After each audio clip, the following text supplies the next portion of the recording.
Learning doesn't begin with intelligence. It begins with structure.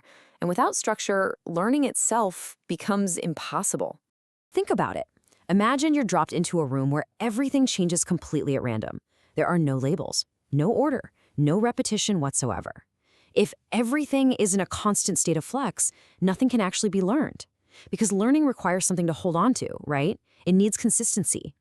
In a completely random world, your experience is just noise, because nothing persists long enough for you to recognize it.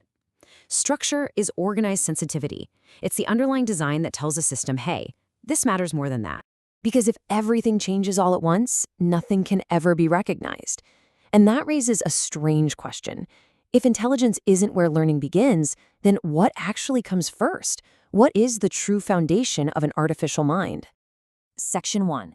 The illusion of intelligence. Dismantling the magic. People love to imagine deep learning as magic. They picture these tiny digital brains, artificial minds, millions of intelligent neurons actually thinking together.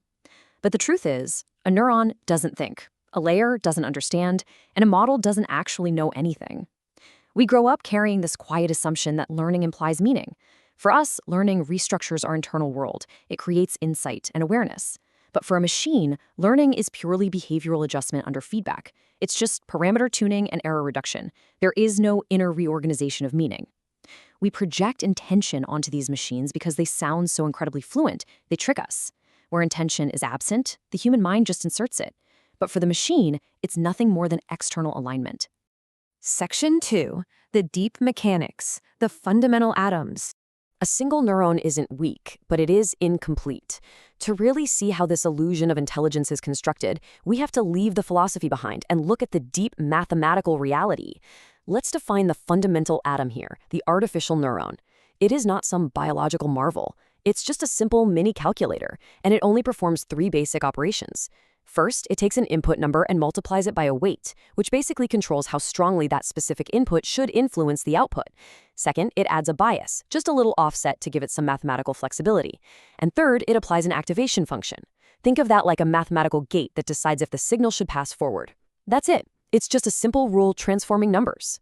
And this brilliantly illustrates how those tiny, incredibly simple calculators come together. One function transforms numbers once. But what happens if we apply many transformations, one right after another?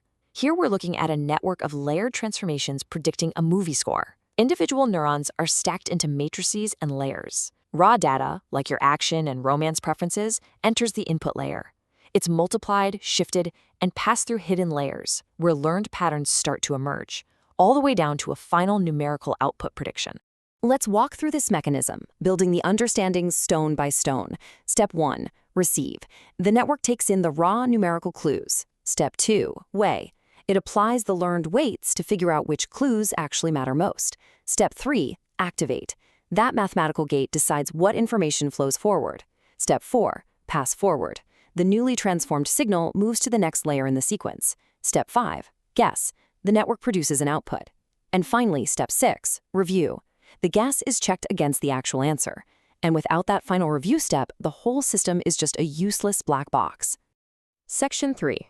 Chains of transformation. Building hierarchies. Real-world problems are incredibly complex. An image isn't defined by one number. A sentence isn't defined by one rule. A single layer just isn't enough, which is why we need deep networks. A beautiful way to visualize this is the physical metaphor of stacking transparent sheets. Imagine a stack of sheets laying over an image. Sheet 1 just highlights raw edges. Sheet 2 detects how those edges combine into basic shapes. Sheet 3 recognizes those shapes as abstract objects. Each layer is a middle transformation, slowly reshaping the mathematical space. The network doesn't actually know what an object is. It just stretches, rotates, and warps the geometry of the data until the hidden structure becomes clear and easy to separate. But here is what nobody notices at first glance.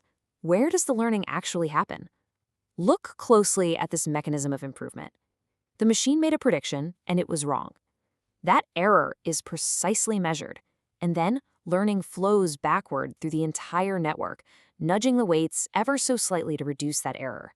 We call this back propagation. Massive errors overwhelm the system, but small errors teach it. The machine isn't sitting there pondering its mistake. It simply adjusts its function to make the error smaller next time.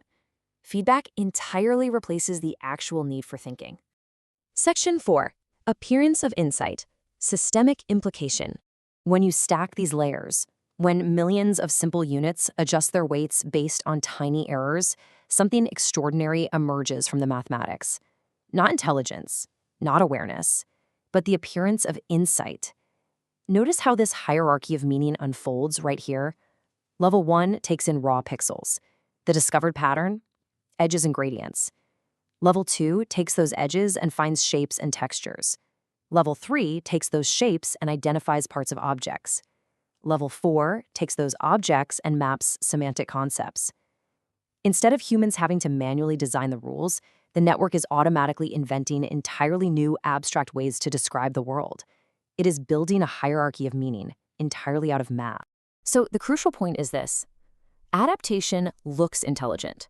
Understanding feels intelligent. But they are absolutely not the same. Deep learning shatters the human assumption that learning requires meaning.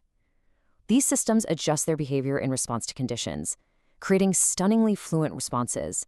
But they do not reflect. They do not experience. The distinction between the mechanism and the meaning is literally everything. Which leaves us with a rather profound open loop. If complex intelligence in machines is really just a stack of carefully arranged simplicity, just weights, biases, and layers of mathematical correction, what does that say about the structure of our own minds?